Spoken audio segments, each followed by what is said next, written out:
I'm here today to make a video about more of a discussion topic. I have seen a claim or a question posited, kind of around the community. I'm not really on too many social media networks, so like I'm not on X or anything like that, but I've seen it circulate a bit on Twitter, and I've seen some pretty crazy takes and claims about it. And since it's the internet and I love talking about JJK, I figured I would weigh in. So the kind of claim or thing that I've seen going around is I've seen a picture of Yuji versus Sukuna and Gojo. So a 1v2 from Yuji from Mojalo against Gojo and Sukuna. Now, I've seen tons of different opinions regarding this, and I'm not even here to give necessarily a definitive answer, but I'm at least going to try to approach this from a minimal agenda. Obviously, it's hard, you can't remove all biases, that would be disingenuous, but I will say that I'm going to try my best by just using things that have been seen in the manga and have been supported by the power system currently and previously established, to just try to, get closer to a bit of an understanding about why this has even been, like a really hot topic. And I can see why. So for me, I just want to get this first out of the way by saying I don't necessarily have a dog in this fight. So all three characters, Yuji, Gojo, and Sukuna, are three characters that are in my top 5 favorite characters of JJK. So I'm not trying to place one in front of the other because I like them more.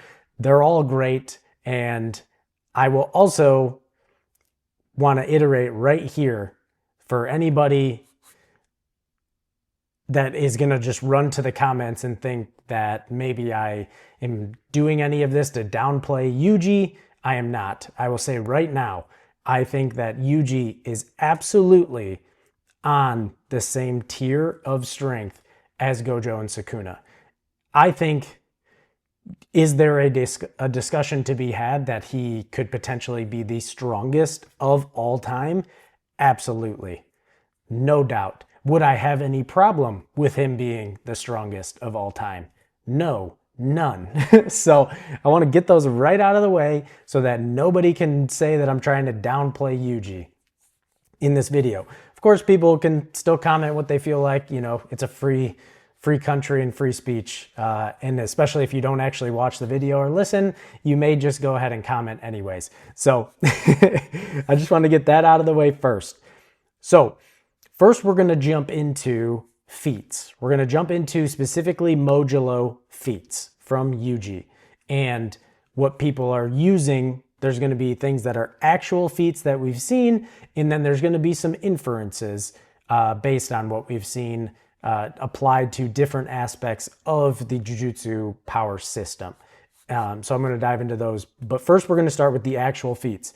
Now, I am currently caught up to chapter 22 of Mojalo. That is what is on the official site. That's where the manga is at. I do not read spoilers. So if spoilers are out for chapter 23 or like early scans or whatever it may be, I do not know about them. I stay away from those things like the plague. So this is going to be up to chapter 22. Now, with how chapter 22 ended, my assumption is that we're not going to get anything really relative power scaling wise for chapter 23, because of where the story of Mojalo is at the point. That's not the focus of the narrative right now, which is totally fine. So actual feats. Most of what I've seen online for Yuji is 3 specific feats that are being gassed up. And again, I'm all for gassing Yuji up. It is phenomenal to see that after the main storyline, where he was still a teenager and exceptionally powerful, he had never reached his full potential. We didn't get to actually see that after chapter 271. And Modulo is giving us that actual view of our MC being in his full glory when it comes to combat and power wise. So it is a phenomenal thing to see.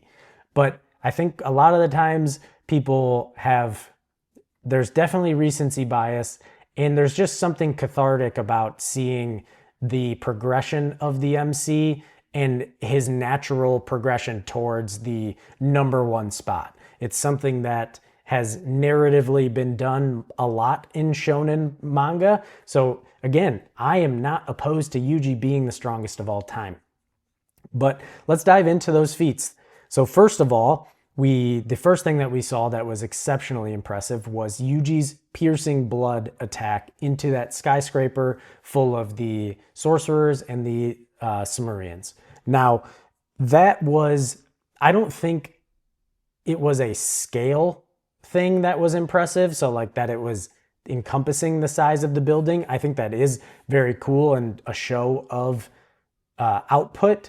But I think what was the most impressive of that feat was out of a single convergence, being able to control multiple streams of piercing blood and able to navigate them with extreme precision to only disable the people in the building without actually inflicting lethal damage. So from a control standpoint of piercing blood, Yuji is absolutely exceptional. Now, again, the scale of the piercing blood, I think it was impressive as well, but it's like we've seen other characters like Jogo with his flames when he was fighting Sukuna essentially shoot his flames out of every aspect of the building, that skyscraper. So it's not something you have to be like of a certain level, but I don't think anybody here is arguing that Jogo, even though he is awesome and Jogo lives, it's not like he's the benchmark of the pinnacle for sorcery. So that's kind of the first feat that we've looked at. The second feat would be the Black Flash. So it would appear that, I can't say definitively, and I don't think really any of us can say definitively, that he can Black Flash at will, but it really, really, really seems to be almost at that point. If not, it could be. I'm not here to say it couldn't be true, but from everything we've known, it's not something that is at will, but you can definitely, it seems like Yuji has gotten to the point where it is so refined that it is something that almost happens just as a byproduct sometimes, like more frequently. I don't know if really that makes a total sense, but so there's the Black Flash potentially at will, which I'm not disregarding at all. I think that's insane. Black Flash itself, of course, it gets you higher in tuned with your body, and your cursed energy manipulation gets you in the zone. So obviously that is a huge boost. It can potentially reboot and resurge your RCT like it did for Gojo. It can even create different pathways in your brain to get back to like your domain expansion. We saw that with Sukuna after he suffered enough brain damage. That was actually how he regained access to his domain expansion. So Black Flash can do a lot of things, but it's also something that we have seen executed by both Gojo and Sukuna several times. So when a prolonged fight occurs, it is, I think, safe to assume that all three of these people are going to be executing Black Flashes. I think it's just the nature of a prolonged fight when it comes to sorcerers of this tier. Now, the third feat that people are pointing to is, so I guess there is a total of 4. Sorry, with the most recent Modulo chapter, there's 4.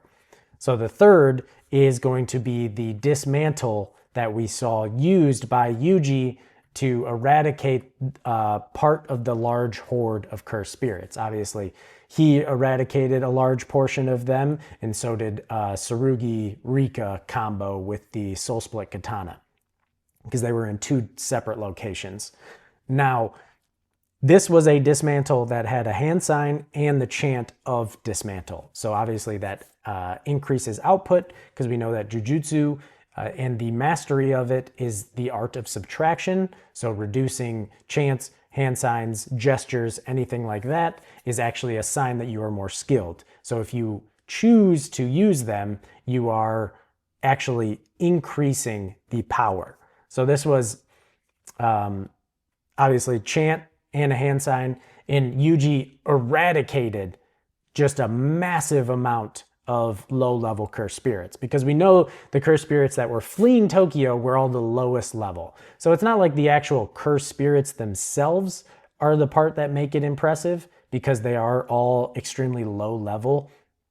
It's more so the scale. So people point to that a simple dismantle, while yes, still being one that had a hand sign and the chant, he was able to create that massive explosion. You know, the size, I've seen people say the size of Gojo's impromptu hollow purple, or Sukuna's furnace when he opens up his domain again. And I'm not disagreeing with the scale, but that is not in, this is where I kind of have a contention, is that explosion that we see, it happens both for Yuji and both for Tsurugi as well. So this feat carries for both of them at the same time. And I'm not seeing anybody argue that Tsurugi and Rika could 2v1 Gojo and Sukuna. Now obviously there's a lot more to it than just this one feat, but there's also something that I feel I've seen some people point out, and I've seen some people like totally disagree on, but it's been shown canonically in the manga that when cursed spirits are destroyed, they release like a steam / smoke dust sort of dispersion, like a little mini kind of explosion. And we see this in the beginning, right after post Shibuya, when we see Yuji and Choso operating together to exorcise cursed spirits. When Yuji leads those cursed spirits into the tunnel, and Choso uses his piercing blood to take out about, I don't know, it was about 6, 7, or 8 cursed spirits, we see in a panel that there is a massive plume of like steam, smoke, debris that is coming out of that underground tunnel. And that's only from like maximum 10 cursed spirits. And there's that much, I'll just call it steam for now. There's that much steam coming out. Now we look at the horde that Yuji eradicated, which was absolutely impressive, considering it was a single dismantle, but it was like in a sweeping fashion. But that explosion is from all of those cursed spirits being exorcised at the same time. So it's not a destructive feat. That is the byproduct of all of them being exorcised. That is what is giving off that giant explosion. Again, huge scale, super impressive, but people are equating the explosion from the cursed spirits being exorcised as the same thing as the destructive capability of hollow purple and the divine flames from the furnace. They are not the same. They are absolutely not the same. So again, this isn't to downgrade Yuji by any stretch of the imagination. It's to look at what we've gotten, think about it logically. Have we seen something in the past that supports or denies it? And I think in the past, we've already seen this as a byproduct of the exorcism of cursed spirits, but never on this scale. So I think it is still impressive, especially considering how he did it. But I am a firm believer that Sukuna could execute the same thing with his dismantle. The only time we've seen Sukuna use dismantles that are chanted and with a hand gesture, he is only fighting a singular opponent. There is no reason to disperse the technique in a wide range when he is only fighting a single person. So it's always been compressed, neat down to that single person. Because we see in his fight against Gojo, when he fires off his very first dismantle of the fight, he uses it to cut through an entire skyscraper. Now, of course, that skyscraper is not the size of that cursed spirit horde, but I think he could absolutely extend the technique to encompass that same amount of area. I think he's just been choosing to compress it more. Now, of course, you could say that's my headcanon, and sure, I can't tell you that it's not, but I think it lends itself to what we've seen in the series so far. So that's the third feat. And then now the fourth feat is the most recent chapter, chapter 22, when Yuji just absolutely aura farms in stunts on Mahito. Mahito is in a domain-esque, area, this soul pathway, so he can actually manipulate everything around him. Now he can't remotely cast Idol Transfiguration like as a sure hit effect. That's why he was going to open up his domain, and that's where Yuji just hands in pocket, just cubes everything around him. And seeing that, honestly, I was so hyped. It was amazing. Yuji is an absolute beast. So people are just pointing to this and all of the previous other feats, the big kind of thing I've seen, and I also agree with it, is the ease at which Yuji is doing these things.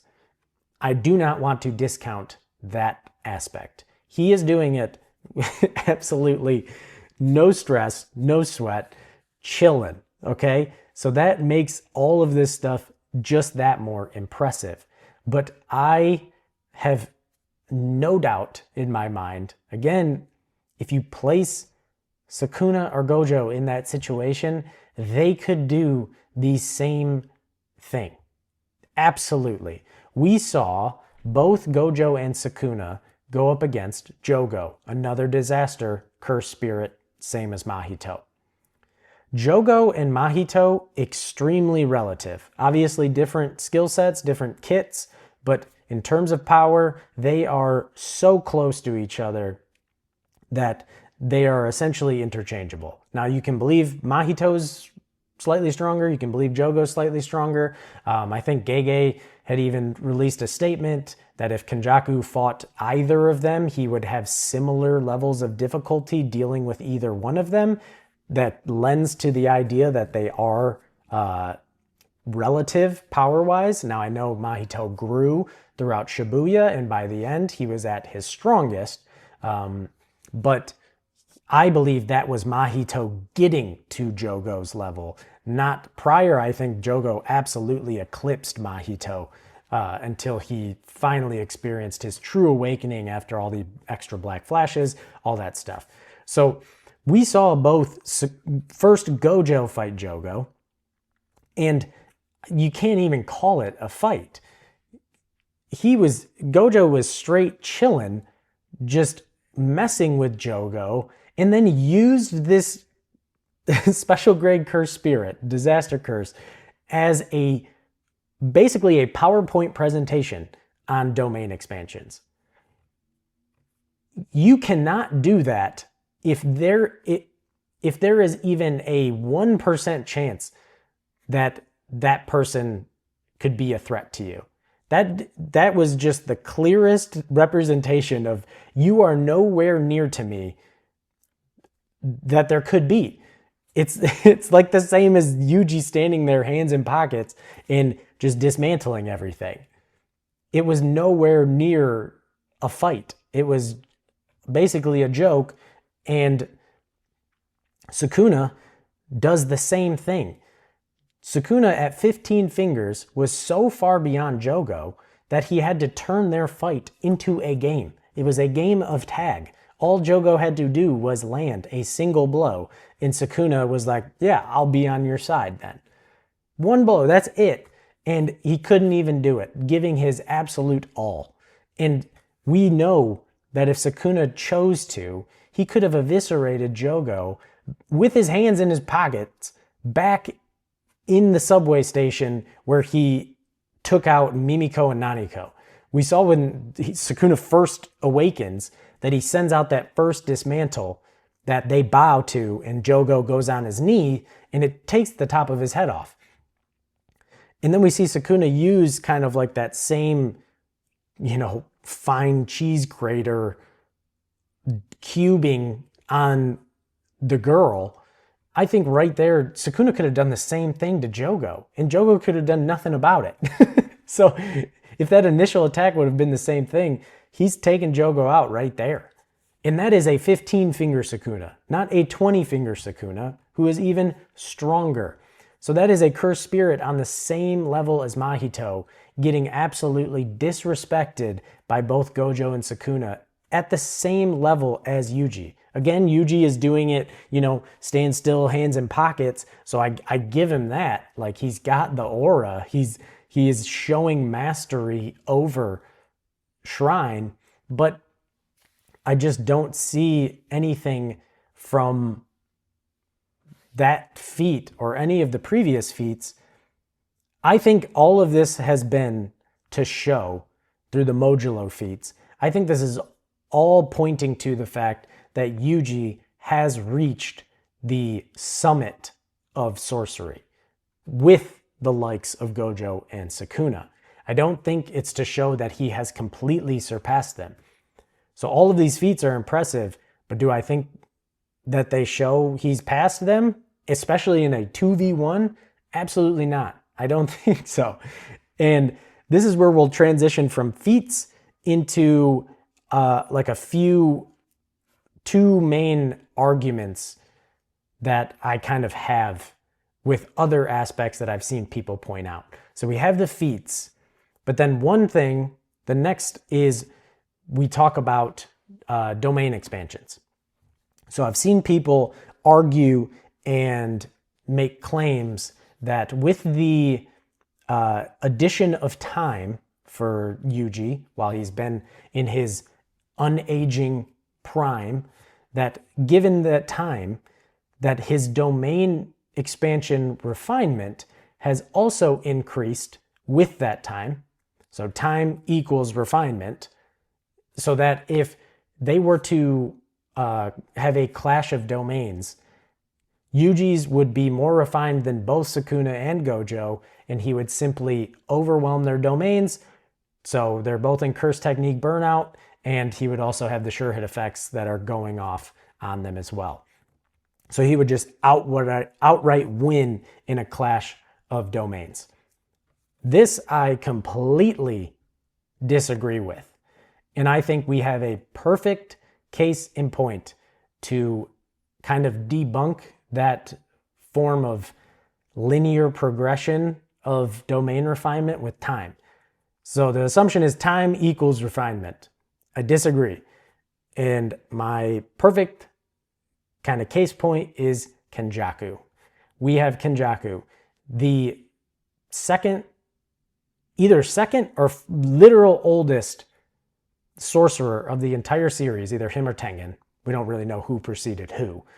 But Tengen was a hermit during all that time of over 1,000 years. Kenjaku was actively swapping bodies that whole time. So he was a sorcerer for over 1,000 years. And I don't see a single person arguing that Kenjaku would win in a clash of domains against Gojo or Sukuna. And I'm not talking about the fact that Kenjaku has an open barrier domain like Sukuna. So that aspect, the barrier aspect, has an advantage over specifically Gojo's closed barrier domain. I'm talking about refinement. We know Gojo says the more refined domain dominates the space. So that is the actual innate domain brought forward, the interior of the domain. The outside is the barrier. So that is an exceptional, exquisite barrier technique of the domain expansion. that Kenjaku does have. But if Kenjaku could have just outright won in a battle of domains against either Gojo or Sukuna, he would have, maybe not Sukuna, but Gojo, his whole plan was he needed to get rid of Gojo, get him out of the way. I know he chose sealing, but I don't think there's a single person that would argue that Kenjaku is beating Gojo in a clash of domains. So time does not equal refinement. Refinement is tied to talent.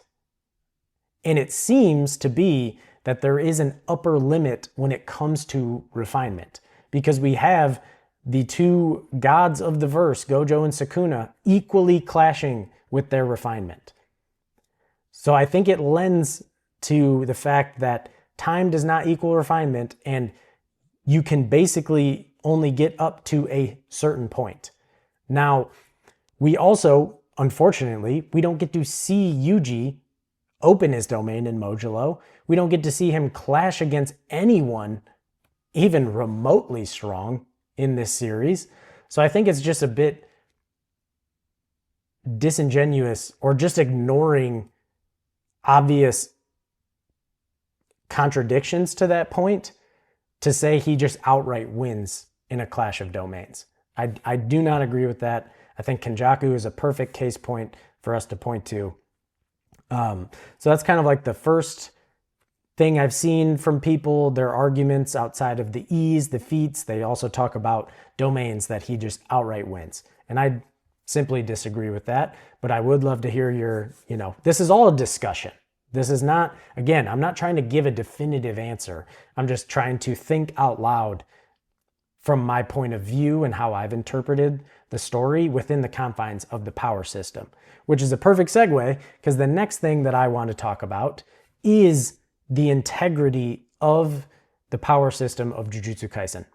It is one of my favorites in all of shonen manga, pretty much only behind Nen from Hunter x Hunter. And it has a lot of similarities. I think narratively and from a power system mechanics standpoint, I think Gojo versus Sukuna from the original run was giving us the ceiling of the system of Jujutsu sorcery. I think they were showing us the absolute ceiling that there is. We had the two strongest, and even there's limitations. The system of Jujutsu and JJK is a close-bounded system. You can use binding vows, you can have extensions, you can kind of do workarounds, but at the end of the day, there is a limit to what can be done. The physical body can only take so much. You can basically use little workarounds, but binding vows even themselves, I know people have a kind of a big issue sometimes with binding vows. They're very logical. It's not something given for free. There's a trade involved. Now, people might believe that the trade isn't necessarily equal, and that's fair, but there is a trade. There's a drawback. There's risks. Gojo showing us how you can actually reset your burnt out curse technique by destroying the part of your brain in your prefrontal cortex that has the curse technique, and then immediately healing it with RCT. So giving yourself like a lobotomy, basically, can help circumnavigate the curse technique burnout. He was still only able to do that X amount of times. So first of all, doing it once, insane, has tons of risks, but doing it multiple times completely backfired, and he could no longer open up his domain expansion.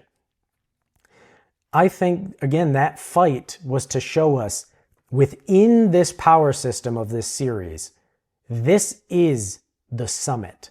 This is as far as you can go. Now, within that tier, you can have different matchups that then place people above each other, but they're all relative in the same tier. And that's what I'm arguing for. I think Yuji, from a power system standpoint, I think it would be a huge negative for Yuji to just eclipse both of those two.